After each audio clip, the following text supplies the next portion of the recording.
Thanks all for coming. I know there are a lot of competing sessions out there, some that I might even have attended had I had the time. So thanks for your time and attention. We're going to talk about chatbots in higher education and some research results. Here's a quick agenda. So we're going to introduce ourselves, then you're going to meet Pounce. We'll show you the results of the research study we ran, and then we'll get your questions. It should be fun. The questions are the best part, so don't hold back. So I'm Andrew Magliozzi. I'm the CEO and co-founder of AdmitHub. I spent my entire career in education and technology. I was a private tutor, started a tutoring company. I've logged around 3,000 hours personally of one-on-one tutoring. I've also built software for another company, karmanotes.org, which was a nonprofit funded by the William and Flora Hewlett Foundation. And I'm very committed to helping students learn and have transformative college experiences, as I know I did. Scott, to my right, started his career at North Adams State, his alma mater, followed by 9.5 years at Northeastern University, where he got a master's in education. He chose to work in the field of admissions and higher education because it gave him an opportunity to work with all walks of life and help them achieve their goals. Now he's the AVP of undergrad admissions at Georgia State University, where he's been since 2008. Next up, we have Lindsay Page. You can just call her Lindsay, no doctor needed. And she holds a doctorate in quantitative policy analysis and a master's in statistics and education policy from Harvard University. And the focus of her work is on the effectiveness of educational policies and programs, particularly focusing on the problem of summer melt, which we'll get you guys familiar with in a little bit. She also co-authored a book, Summer Melt, appropriately titled, Supporting Low-Income Students Through the Transition to College. Now Lindsay is on the tenure track at University of Pittsburgh, and she's been there since 2013. Awesome. So Scott, we'll start with you. Can you tell us a little bit more about the typical undergraduate class at Georgia State University? Sure. Well, thanks, Drew. Yeah. Lindsay, thanks. I'm so delighted to be presenting today on chatbots in higher education. As Drew said, I'm from Georgia State University. I've been at GSU for the last 8 years. It's been an amazing experience. It's a large university, over 53,000 students at Georgia State on 6 different campuses, and that just recently came to fruition because we merged with a 2-year school in the state of Georgia, Georgia Perimeter College. So now Georgia State is the largest institution in the state of Georgia. Most diverse, we're a top 15 in the nation for diversity. 59% of our students are Pell eligible students, 63% non-white. We are located, the main campus is located in the heart of Atlanta, and then we have 5 other campuses in the metro Atlanta area. We are comprehensive. We were just recently named the 4th most innovative institution in the country, and we're very proud of that distinction for all the things that we're doing on a student success standpoint, and again, excited to talk about chatbots. But let me just mention the overall criteria quality of the students that come to Georgia State. We have a mix, so now we offer associate's degrees, bachelor's degrees, master's, and PhD, and my office is responsible for both associate's and bachelor's degrees, bachelor degree admission. The typical student looks like about a 3.5 average GPA, about a 24, 25 on the ACT, and just under 1,100 on the SAT. Great, thanks, Scott. And we're going to be talking a lot about summer melt. I'm just going to baseline tell you, for those who aren't familiar with the problem, it's a situation where students apply to college, get admitted, actually say they're planning on enrolling in the springtime, and then by the time September rolls around, they fail to enroll. They just simply don't show up. This afflicts about 14% of students in America each year, which is around 100,000 people who are qualified to go to college, have been admitted, but fail to enroll. And Scott, you guys at Georgia State were experiencing some of this over the last few years. Can you tell us a little bit about the challenges you were facing in enrollment, and maybe mention summer melt as well? Sure. So 2014, 2015, we were seeing rapid application growth. We became a member of the Common Application, and so we immediately saw a lot more interest from out of state, more interest from in-state Georgia. But what we were seeing is even though we were accepting more students, we were getting more applications, we were admitting more students, we weren't necessarily seeing that play itself out the way that we had hoped by the time we got to orientations and matriculation and through the enrollment process. So we were at our height, our melt rate was about 18%. That's pretty high for a public university. And so we knew we had to do something different, and we had conversations, and we'll get more into this in a minute. But we knew we had to do something different to turn things around in order for us to get more of those students ultimately to enroll at Georgia State. And at the time you were considering doing different things, was texting among them? Yes, actually, around the time that we began a conversation with AdmitHub, my office just finished reading, ta-da, Lindsay's book. On sale at Amazon. And I have to give... Perfect gift for Mother's Day. And I have to give credit where credit is due. I assigned this to my staff to read, and I informed my boss, Dr. Tim Rennick, that we were reading this book, and he asked that all of the enrollment managers on his team read the Summer Melt book. And what we took away a lot of valuable insights from Lindsay and Hunter's, Ben's research. And so we had been shopping around lots of different vendors, which I'm not going to talk about those today, but there are a number that we looked into. But nobody had exactly what we were looking for. We obviously were looking to make sure we could have a two-way conversation, and a lot of the texting platforms and a lot of texting vendors only allowed you really to have push out, nudges out to students. There weren't a lot of vendors that were in the space that were doing it in a two-way conversation. But more importantly, how personalized could we ultimately make it was important to me too. As we know, this generation of students wants personalized, and they want quick responses. So we were trying to find a vendor that could help us be personalized and ultimately give quick responses back to students when they were asking their questions, not when we could get to answering their questions. Awesome. Thanks, Scott. This is a perfect time to transition to you, Lindsay. I gave my rough definition of melt. Do you mind articulating it better than I certainly did? I don't know if it'll be better, but it's always good to say things a few times so you remember them, right?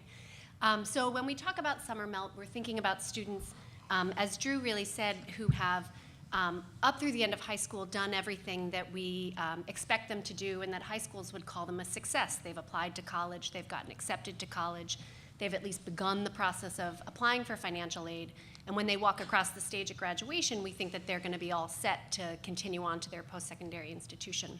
What we've learned from descriptive research is that for a lot of students, that transition to post-secondary education doesn't actually happen. So when we link up records on students' college intentions to what actually happens to them, we see a big mismatch, and lots of students are not successfully making the transition.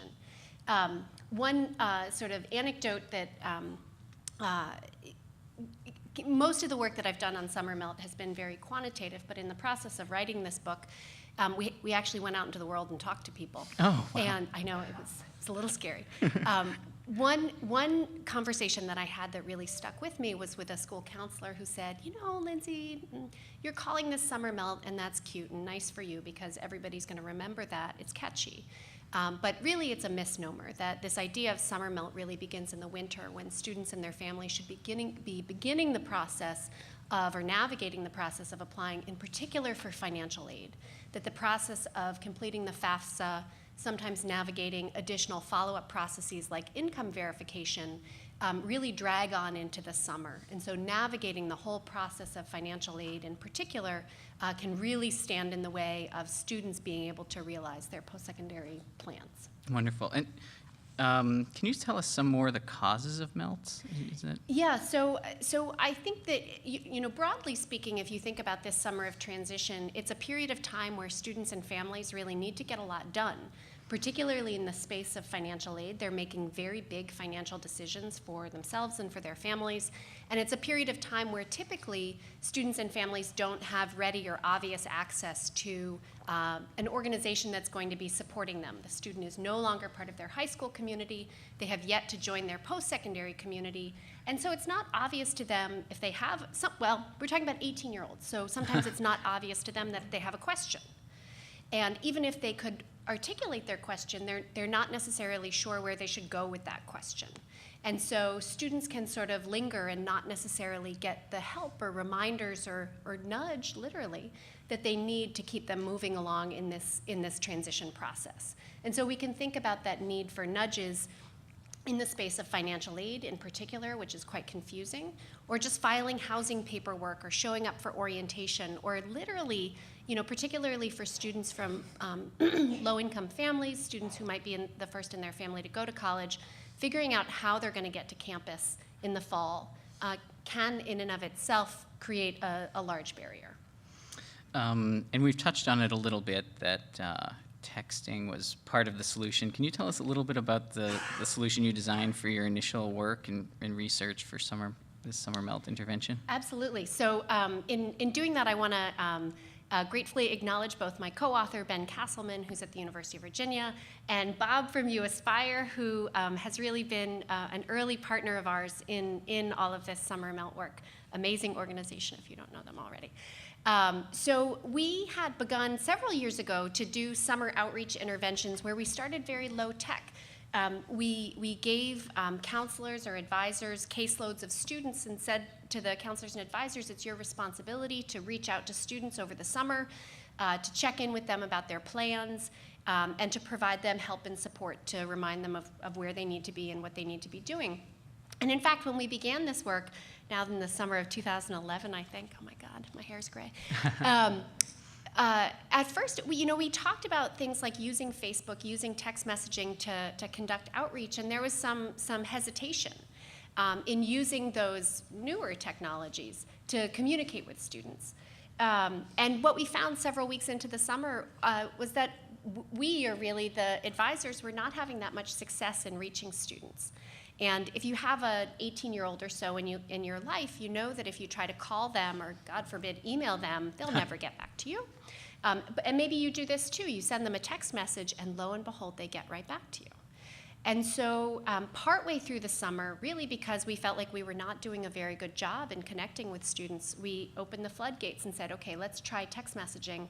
And we found that we were much more successful then at reaching students. Now, all those text messages were advisors sitting on their phones and sending messages. But what we learned from that was that text messaging really was going to be a successful strategy for reaching young people to provide them with support. And so the following summer, we began with an intervention where rather than having counselors and advisors sitting on their phones sending messages one by one or in small batches, we could automate the push out of semi-customized messages that were constructed more Mad Lib style, that there would be a shell of the message, but we could customize things like the student's name, the name of where they were planning to go, and relevant details about their campus in particular. So one last thing that I want to say is we were doing that work from the vantage point, say, of the high school, or from an organization that was working with the student as they were high school students going on to one of many different post-secondary institutions. What's interesting to me and exciting about this work in particular is the work that we're presenting today is from the vantage point of the post-secondary institution that's going to be receiving the student. And because of that, the institution has very good, perfect information about what steps the student needs to take. And in their data management system, they have perfect information about whether the students have actually taken those steps, whether it be taking placement exams or verifying their FAFSA information or applying for housing. So I just want to highlight that as a shift in the vantage point from which I've been able to do this work. I'm going to jump in here just quickly because I wanted to mention when Drew asked the question about were we considering other vendors, and I mentioned AdmitHub, but when we went into this, when we were trying to decide what direction we were going with a vendor, we wanted more than somebody that was just going to provide us with a platform and say, here you go, best of luck, good luck doing this. And so I was on the phone with Drew and his partner Kirk at AdmitHub, describing what we were experiencing, describing this rise in our melt rate. And it was getting to the point for me and for Tim and others at the university where it was really beginning to get serious, because we just didn't see on the horizon that it was going to decrease based on a lot of the things that we were trying to do. We were trying to do more personalized outreach with our admissions counselors. We've tried developing very comprehensive email flows, but when your open rates are at a 26, 27, 30% open rate, you're not going to make a lot of progress. So we had to do something that required, that allowed us to automate a lot of our responses so that our admissions counselors really could focus on the students that they needed to, that much smaller percentage of students that need the hand-holding. And there was just no way with many of the other vendors that we were going to be able to do this. So let me turn it over back to Drew. Cool. Thanks, Scott. I did have one follow-up question for you, Lindsay, about your You Aspire work. In your book, which I did read, you articulated that first mass campaign that you sent out, sort of watching it from your vantage point in your office, as a Facebook moment. And I'm really curious to hear you articulate why that was. So in that work, we were sort of pushing out these semi-customized text messages to, I guess at that point it was hundreds of kids at a time. And we didn't really have good priors about whether this kind of outreach would sort of pass the sniff test for students. Would they see it as legitimate? Would they actually respond? Would they see this as a valid source or pathway to get feedback? And lo and behold, they did. So, we pushed out this initial message, and it was the moment was actually watching student responses flood back in, where they were actually asking. Sometimes they were just saying like, "Oh, thank you, you care about me," but other times they were really asking legitimate questions about, I got this letter from my school. I don't know what to do about it. Actually, you're writing to me at just the right time because here's a problem that I'm facing. So it was particularly exciting to see, indeed, that this text-based strategy was going to be a way to communicate really effectively and help students spring into action with the tasks that they needed to be taken care of. Yeah, that's a good articulation. I think the medium is so fundamentally different from an email campaign that it really is not so much a message, but an invitation to a conversation. That's right. And along those lines, I'm curious, what about AdmitHub caught your attention when we first reached out to you? The thing that I think is so exciting, and Drew can certainly talk about the technical details much more than this. Before we began collaborating, the work that I had been involved in was using a platform to push out messages to students, inviting students to write back. But for the most part, once students were writing back, the onus was on a counselor, on an advisor, on a staff member to then engage with the student and follow up. And with all of this kind of work, we're very interested in scaling support, helping to make the counselors and advisors who are involved as basically making their time as efficient as possible. Some questions are going to be easy to answer, and other students are still going to require more individualized support and follow-up. So I was particularly excited, one, about a system that could sort of differentiate the level of human support that a student needed and follow-up. And as I said before, I was also particularly excited about the idea of working from the vantage of the post-secondary institution, where outreach to students could really be differentiated and targeted to just reach out to students on the tasks that they needed. Otherwise, if we're just messaging out to them all the time without good information about where they are in processes, you worry that their attention is going to wane. You're going to sort of attenuate the power of every message that you send them if they start to think that a lot of them are irrelevant. Okay, thank you so much. So without ado, I'm going to tell you a little bit more about what AdmitHub did for Scott and Georgia State with Lindsay and Hunter's help. Essentially, we build conversational AI for enrollment success. What that means is we build chatbots, generally that personify the university, tends to be the mascot, in this case, Pounce, whom you'll meet in a second, and to guide students every step of the way through the enrollment process. We have a lot of data, which we get by integrating with the university's student information system, or CRM.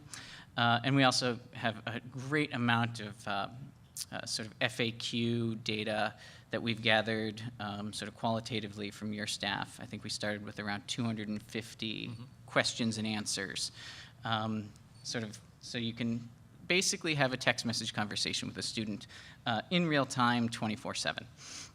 I'll tell you, since I can't really, the articulation or the explanation of what conversational AI really falls short without just showing you a little bit of the details. So I'm going to go through that. Much better to show than tell. So first of all, we started the partnership with Georgia State, and they had about 7,300 students with a US cell phone number, which were our target audience, and we ended up doing a randomized control trial. For those who don't understand or have not heard of an RCT before, it's really the gold standard in academic research, where you have a control group, which is withheld from the intervention, then you have a study group. In this case, it was a 50-50 split, and that study group were the ones who got Pounce. And we couldn't have done this without the help of Lindsay and Hunter, who is the other researcher that sort of led this intervention with us. They were responsible for the randomization and sort of tracking all the results throughout. Meet Pounce, and Pounce was the personification of Georgia State. He's a Blue Panther. He loves Georgia State University, and he's capable of reminding students about the deadlines they have, guiding them through certain aspects of the enrollment process, asking them questions and gathering the information for Scott's office, and then answering any questions they have throughout the process. We do sort of choose your own adventure stories, if you will, over text message. This is a very simple one where we're asking about parking. And you can see that the student sort of chooses the path to go through. This is a slightly more complex one about the FAFSA, which, if any of you have ever completed the FAFSA, it is an arduous, painstaking, and sometimes very confusing process. And if this gives you a headache, imagine yourself as an 18-year-old teenager who's the first person in your family to go to college, how that might make you feel. And so we try to take you step by step in very bite-sized pieces through this process. We ended up, for Scott and his staff, building around 90-plus workflows for literally anything you can possibly imagine, from placement tests to meal plans and housing. Can I have a fish in the residence hall? Yes. I mean, there are just all these kinds of crazy questions. It was a salamander. Salamander, that's what it was, a salamander in the Which, residence hall. incidentally, you can, if the tank is less than 10 gallons, which I learned. In any event, most of the responses when we asked questions, students answered. But around 20% of the time, as Lindsay said, really what you're doing is you're inviting a conversation. So you might say to someone, hey, the deadline for housing is coming up, and you said you wanted to live on campus. Like, do you want my help? And instead of saying yes or no, they might say, oh my God, when is the deadline? Or how do I choose a roommate? Or what is this again? Who are you? When do I have to do it by? And you get tons and tons of questions. And that's where the AI component really comes in. Rather than those scripted dialogues, we're capable of growing a knowledge base with close coordination with the university staff, so that anytime a question comes in, we are able to understand the language, and we do this using cutting-edge technology based on TensorFlow and a few other frameworks, basically convolutional neural nets that do natural language understanding. But sometimes the bot doesn't always understand. Maybe it's a question it's never seen before, or it's asked in a new way. So it does require humans to oversee the process. And if it is truly indeed new knowledge that it needs, it was up to Scott's staff to basically phrase the ideal answer that would get sent to the student, and then the bot could continue to learn. So really, the more it's used, the better it gets. I think actually by the end of our intervention, we were around 1,200 understandings. Yeah, and we at Georgia State, we actively involved in this whole process. I mean, this was not just a vendor-led process. I've said this now to both Drew and Kirk, that I have truly felt not like a client but a partner in this, and I can say that. I can't say that with every single vendor that we have worked with in the past, and it was important that we had a relationship that allowed that Georgia State's voice, because we are the ones that have collected this information over the years, know what our student population needs, that AdmitHub understood that, and they helped us through this whole process in building communication flows that we really could simplify it for the student, and we succeeded greatly. Oh, thanks, Scott. It's like having your own Tamagotchi, you know? You're just like cultivating a little entity. I think there is some like ownership over Pounce in your office now, too. Yep. And then, so basically the breakdown is Pounce was able to handle around close to 92% of messages. The supervised machine learning aspect was generally conducted by AdmitHub staff, and then Georgia State staff had to handle about 1% of the communication. It's alive! Which generally gives you like this impression. Gene Wilder, we miss you, you were prescient. And that really, it's a type of technology that you truly can't really understand until you've pressed the button on a campaign, watched the messages come in, and then watched the conversations unfold before your very eyes. It's really kind of amazing. But the big question is, did students like it? So I'll run through some of the high-level usage, and then I'll pass it over to Lindsay to tell you about the results of the research study. So this is we did around 185,000 messages, and this was from April through August, around to September 1st. Actually, we started a couple of months later than we even wanted to, so we were nervous. I should also caveat that if any of you out there has a startup, don't do an RCT for your very first huge implementation, because it's a recipe for sleepless nights and indigestion. But in any event, Don't listen to him. Yeah. Oh yeah, unless you're working with Lindsay.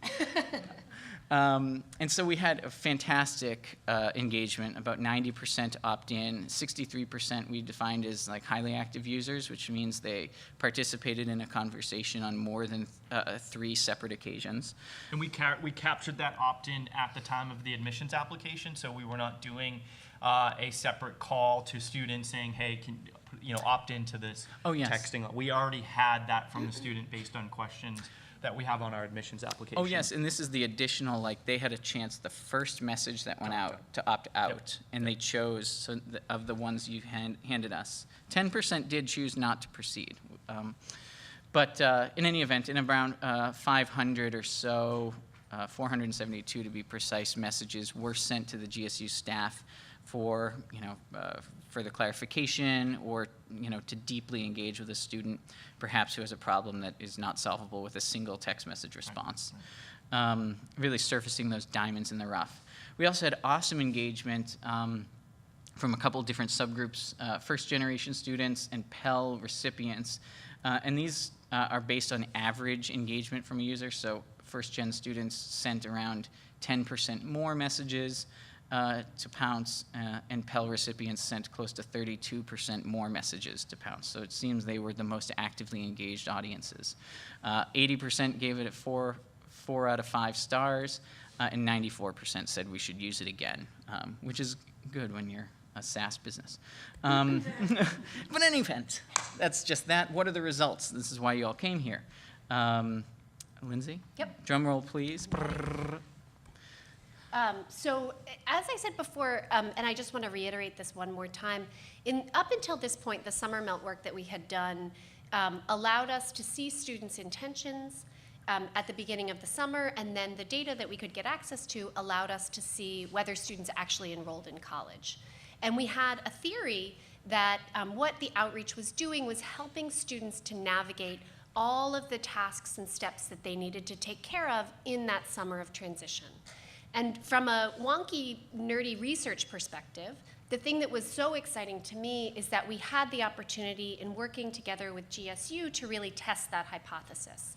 And so we can look and see, not only did we have an impact on enrollment, you'll see on the next slide that we did, But we were able to see what the impact was on all of the intermediate steps that students needed to take care of.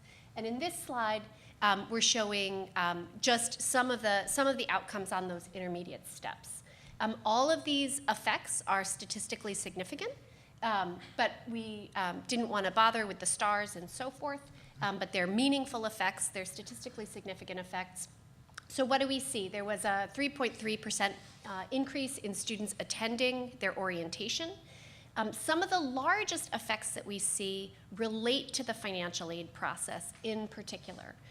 So the negative 16.85%, it's negative, but that's a good thing. What that's saying is that students were less likely to be hung up in the process of verifying the information that they had reported on their FAFSA.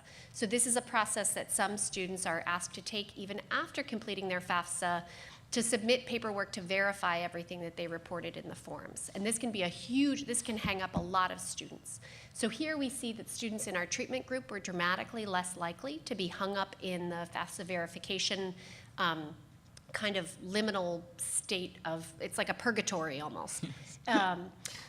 Students were 15% more likely to complete their loan counseling, 12% more likely to accept their loans. And then we see impacts on things like submitting their immunization paperwork. What's the last one? Submitting their transcripts on time. We see effects on things like, did they sign up for their meal plan? Did they get their housing paperwork done? But again, particularly with the financial aid process, we see particularly large impacts. And that was a huge, huge problem for GSU. I mean, we were losing lots of our students in the financial aid process. Many just weren't continuing to go through to see everything that they were eligible to receive. And so once they dropped off there, then they wouldn't register for orientation. They wouldn't do all those other necessary steps to get them to that next level of the enrollment process. And developing these conflows really through AdmitHub changed that dramatically, as we can see. Yeah, in fact, we had about 30%, I think it was 28% of all messages came in the last 3 weeks of August. Which gives you an idea of sort of the frenzy leading up to enrollment. Even though we started in April. Yes, exactly. Which was late. Yeah. And then finally, here are the results. So.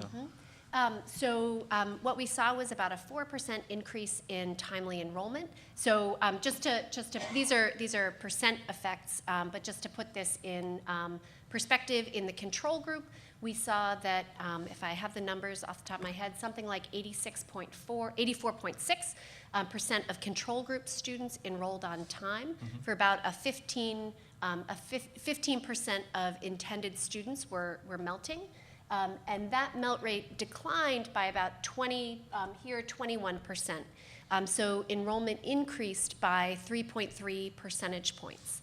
What I want to underscore is that these effects are really on par. So it doesn't solve the whole problem of summer melt, but it does have a positive and significant impact on shepherding students through this transition period. And the impacts that we see are very much on par with what we've seen in our other summer melt interventions, but really using a strategy that dramatically reduces the asks on staff time in terms of how closely they're monitoring incoming messages from students. And we were getting beat up about that in particular. In terms of our response times to students, whether it was directly the admissions office or financial aid or another enrollment office, they would be contacting us saying, I can't get anybody to respond to me. I can't get my question about financial aid. And as all of us in this room know, often questions for financial aid are very specific to that student. It's not like you can just throw out something generic to that student and expect they're going to get it and understand it. They really need somebody to sit with them and explain it in many ways. And so again, this allowed us to get a lot of those simplistic questions out of the way for many of our students and for us to focus our time on those that really needed it. And overall, could you tell us a bit more about just the admissions results at Georgia State for the year? Did you guys have a party? A party? Why weren't we invited? We didn't have a party, but we were very delighted with the results. My goals never, the goals that are set for admissions never go down, they always go up. And Our goal for the 2016 class was supposed to be around 3,500 students. We ended up at well over 3,700 students enrolled. And quality didn't drop for us either. We maintained around a 3.6 average GPA, just about that 1,100 SAT score. And it didn't affect the diversity of our class. We are, again, one of the most diverse institutions in the United States, and certainly the most diverse. And those things are very, very important to us. And we wanted to make sure, no matter what we did, that we were able to maintain those very important goals and factors for us in the admissions process. So we were really happy, but we didn't throw a big party. Oh, yes. Because we had to move on to the next class. Yeah, exactly. So just to articulate again, this is the same technology that we built for these guys that drives, self-driving cars, helps make innovative breakthrough like medical diagnoses, and some people occasionally view AI as an antagonist or a replacement for humans. And I want to really articulate that we couldn't have done this without your staff, and that there will always be a place in the education process for the human intervention. What we try and do is just separate the wheat from the chaff and just take as much low-hanging fruit as we can, to mix as many metaphors as I possibly could, and allow you guys to do that deep, thoughtful work with the students who need it most. I mean, even for us to perhaps scratch the surface of what we did in this project, I probably would have, at a minimum, needed to hire 15 to 20 staff members to keep up with all of this. And to have lots of the students' questions being answered in a matter of seconds instead of 24, 72, sometimes longer, just allowed us, as Drew said, to shift resources in another direction. Yeah, so instead of being a machine that replaces people, I always like to say that it's sort of like an Iron Man suit for communication, where it really just multiplies and amplifies your ability to have personalized conversations. And I do imagine Scott like Riley smiling in his office like Robert Downey Jr. when we initiate campaigns on behalf of GSU. But in any event, without further ado, your questions. No presentation's complete without John Belushi. Hang on, there's one low-tech human question. Yeah, we accept humans.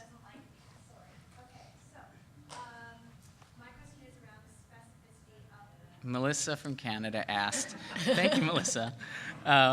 Melissa from Canada asked whether we were mimicking the language of students, or simply by replacing like ARE with the letter R or YOU with the letter U, or were we keeping grammatically correct? I'm going to just jump in and answer that we tended to actually, I'm a grammar fanatic, so we tend to spell out words and use proper grammar and language as much as possible. Pounce, although he's fuzzy and friendly, is still a representative of the university and maintains decorum. We also capture inappropriate language if a user speaks, swears at us, or says things that are inappropriate. We call it out and say, hey, that's not right to say that to your trusty Blue Panther friend. And I don't know what the people in the admissions office would think of it. So we did try to keep the conversation civil and of a high academic standard, I think. Yeah. Okay, so the first question, I'm going to read it out loud for anyone who can't see the screen.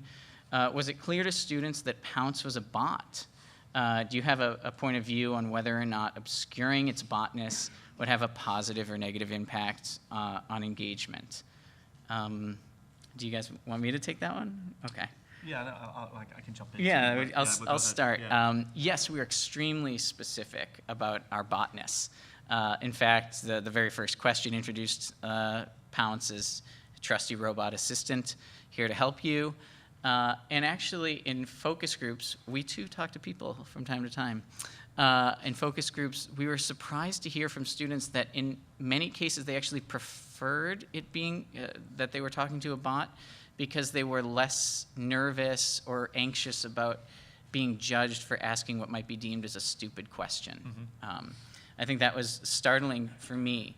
But do you have anything else you want to add? No, I think that's right on. I actually think the students maybe enjoyed it more for that reason, and probably in some ways to test it. I think they were probably enjoying this from that perspective too, that they were trying to throw anything and everything that they could to try to stump it in some ways too. So I think a lot of students had fun with it, because we can see the conversations, right, that the students are actually having. We can log in and we can see what's actually going on. So we do have human beings in many cases watching this, and so it was just a lot of fun to watch these things build themselves out. The next question, I'm just going to go down the list. The benefits sound amazing, but surely cannot all be rosy. What are the costs and budget needed? It's a good question about pricing. Generally, I mean, I don't want to get into specific pricing because it's different for every university, but it costs a little more than one staff member for Georgia State, if memory serves. And although the first, because we did the research we did project, the research it was study. probably two staff members ultimately to do it, because we were also doing the research component to this study. Yeah, and it saved the time of around 12 to 15, which is nice. We got some good results. I won't get into the economics of how much money the university made, but you should know their universities are businesses too. Can we talk more about the training of the bot? It's very much like how to train your dragon sort of thing. Yeah, absolutely. So, I mean, I'm going to be frank, bots are not perfect, nor are people, mind you. It's good to know that. And sometimes they make mistakes. And sometimes their answers are, let me think about that and get my human friends involved. And sometimes they say the wrong things. And so you have to be fastidious about reviewing the logs. That was, I mean, part of what we did was, you know, our goal at AdmitHub is to minimize error. It's never going to be gone, but we want it to be as low as possible. And quickly intervening. So when we found something that was a mistake, we tried to correct it. And then when the bot didn't know something, it actually has, we pride ourselves on meeting people where they are. We meet students where they are over text message, but we met Scott and his staff where they were, primarily on email. So we simply emailed them the question, which they could read and review. And then when they had the answer, they just simply replied to the email. The answer was routed through our system to the student directly, and it would say something like, hey, your counselor, Scott, had this to say. And then we would include that in our supervised machine learning process so we could incorporate it into the knowledge base systematically. And I see there's a question that might complement it. It says, in terms of rollout, how many of the workflows are predefined by AdmitHub? We were their first client for the bot used in this way. They have had a bot called Ollie for some time, using it in another capacity. And when I mentioned this to Drew and Kirk, they said, no, we can use it for this. And so there were no, AdmitHub didn't come to the table saying, here are the conflows, this is what we think you should do. It was actually to the opposite. We actually already had email conflows and stuff built out that we would share together with them. And then from that, we structured the conflows for the chatbot. And so again, I don't want to understate this, but we were partners. We were not just treated like a client. We were ultimately partners in this. And they listened to us as much as we listened to them.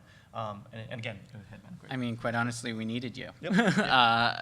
And every school has students applying for financial aid and housing and orientation and sending their transcripts. So it's not like these are completely bespoke. Yeah, in fact, There's a question about.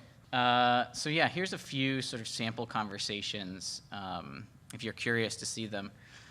So you can see that this happens between 6:38 p.m. and 6:39 p.m. So a student asks a question about which parent do I use for the FAFSA. We give them an answer, and they sort of clarified, you know, I want to talk about my parents are divorced. And actually, they didn't even really say my parents are divorced, but it just said the word divorced. And the system was able to understand or infer from the context of the conversation what they were talking about and gave them the right answer. And then the student obviously always chimes in with the when is it due question, which is always the most common question. And I want to articulate, as an engineer who is responsible largely for building this, how insanely difficult it is to do this. when is it due is not a very specific question, and the fact that we can understand that using the context of the conversation and give the right answer is pretty remarkable, in my humble opinion. But that's the stuff I geek out about. The next one, what's this? Oh, this is a student. This is a recent conversation, actually, from someone we were chatting with recently, who is an applicant. We reached out to them, thanked them for submitting an application. They had some questions about when they might get accepted, when does the office open, and then you'll see finally a reminder at the end, oh, your application is incomplete. And that was actually triggered automatically by our system because it was flagged in your database as a student with an incomplete application, and thus they got the message from us directly. And then finally, this is actually a much simpler conversation, but it happens, if you can see the timestamps, it's a little blurry. It happens between 1:05 and 1:07 a.m., which I'm sure your staff is hard at work. I'm fast asleep at that time. And actually, we saw a great deal of conversation happening. One of the peak times were around 9 p.m. to midnight for students, as you might imagine. Any humans have questions out there, you gentlemen? I'm the dean for a large online university, and while it seems like it works really well for admissions, have you thought about or have you used it in other capacities? The one I'm thinking is student engagement. So especially you're talking about, so all my students have jobs and children and everything else, so they're online at 3 a.m. on a Tuesday or whatever, and it's hard for faculty to get back to them immediately. I'm wondering if you use it, one, for simple questions in the classroom, like where do I find the lab or something like that, and two, just to have discussion conversations even, or have you done that yet? Or could it? We haven't done anything in the classroom. The next sort of frontier for us is retention, which is still an administrative problem. And it's sort of high level, but keeping students enrolled. I should say, when it comes to questions of whether this would be appropriate for the classroom, I think most assuredly, it's a vastly different problem than the one we encounter, and I would say that at this time I'm not quite ready to get into it. At the same time, you know, the problem of retention and re-enrolling people semester after semester and getting them to graduation is one I'm acutely aware of, and we're laser focused on. Yeah, and we're working actually with Georgia State and West Texas A&M on this very issue. We're not, you know, promoting that product far and wide just yet because hopefully Lindsay and Hunter can help us perfect it before too long. But do you guys have anything to add about the challenge of retention and sort of the opportunities? No, I mean, I would say, you know, given what I know, and it's not, I by no means would call myself an expert in the space of online learning in particular. Retention is a huge issue, you know, for all the reasons that you identify. And so, you know, I could imagine doing things to sort of remind people to stay on track with their course, to remind them when things are due in particular, or to sign on to online discussion boards and things like that, depending on the structure of the class. So, you know, in this work so far, in the work on Summer Melt, it's really keeping students on track with very discrete and well-defined tasks that they need to navigate and that aren't necessarily straightforward. And it's a harder problem indeed when you get into you know, thinking about nudging people in all the ways that you might consider for optimal or at least better engagement in a class, whether in person or online. Yeah. Yeah, and I think I'll add two things to that. One is those tests don't go away. So the things that we were helping students through the enrollment process at the time of admission also trip up students while they're at the university, right? Not getting their FAFSA in time, not doing so that will continue, and we need to be engaging students on that. But what we did to help recognize where our issues were was we did the research, and I'm sure you're in the process of doing that or already looking at that and trying to figure out where it is students are dropping off. And that's where I think it's important you come to the table with a vendor to say, we know that this is happening. How can you help me stave off this problem? And that's the approach we took at Georgia State. We knew from our research what was going on. We just couldn't fix it ourselves. And so we knew we had to reach out.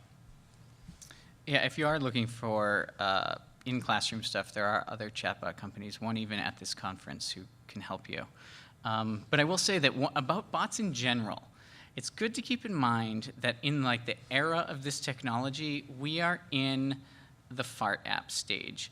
And that's not to downplay convolutional neural nets and deep learning and natural language understanding, but we are just hitting the tip of the iceberg into the capacity that this technology has.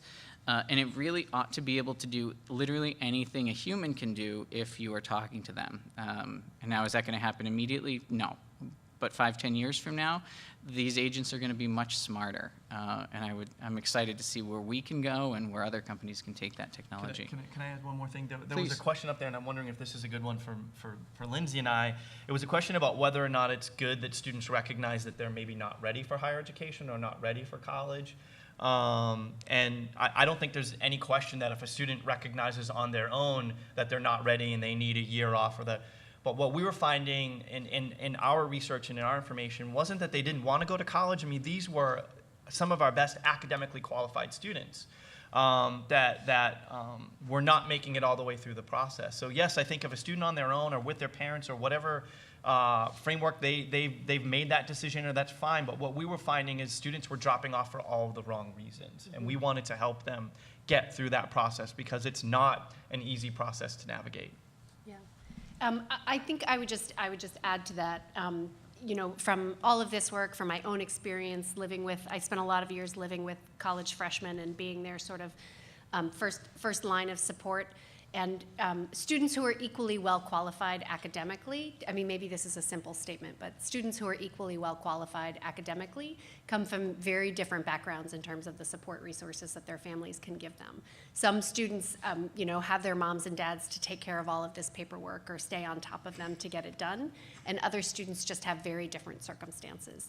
And so my experience as a researcher is that this kind of outreach and support to students is really filling a gap, again, for those students who are equally well qualified, just as deserving to be there on campus, but may need a little more in the way of help and reminders to navigate these kinds of processes that can trip them up, again, during a period of time where there's not an obvious institution to fall in line and give them the help that they need. I'm going to take one last question from here, unless, no. Okay, great. So the final question is, what are the sort of deficiencies that Pounce has? What can and can't he answer? And actually, so the deficiencies come in two camps. One are the things that it struggles to understand, which are basically complex questions that have multi-parts. Like, when is this thing due, and do I have to do it? So it's complex sentences that generally are asking two specific things it struggles with right now. But that's a solvable problem. The second camp are things that it can answer, but we choose not to answer because it's better for a human to participate. And I can think of one specific one. I remember a young woman said, Georgia State is my dream school. She's smart. I've always wanted to go there, but I'm the first person in my family to go to college, and my parents are worried that we won't be able to afford it. Can you please help? And it recognized the question. We could have easily articulated, like, oh, here's a link to the loan docs, or really anything.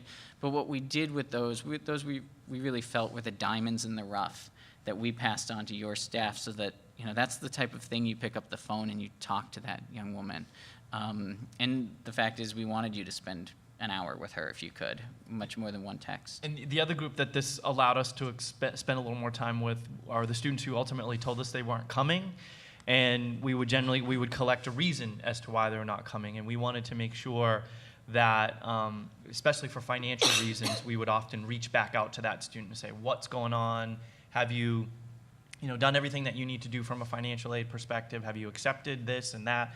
And so we were able to work with and recover even some of those students after walking them through their financial aid package and so on too. So that really helped us with that process. I think it's nearly time to wrap up. There's one clarification I'd like to make. Someone asked what's the most common device people interacted with the bot on, and maybe this wasn't clear. It's simply text message, and I think that simplicity is the power of the intervention. You didn't need a smartphone. You didn't need a computer. You didn't need to download an app or even log into anything. All you did was got a text and had to answer or reply or ask a question just like it was a friend texting you. And oddly enough, many people did count pounds among their friends by the time this was all over. I think that's it, unless anyone has any burning desire to know something. Thank you all for being here. We appreciate it. Thank you, Scott and Lindsay, for helping me with this presentation and making this an awesome experience. Thanks all.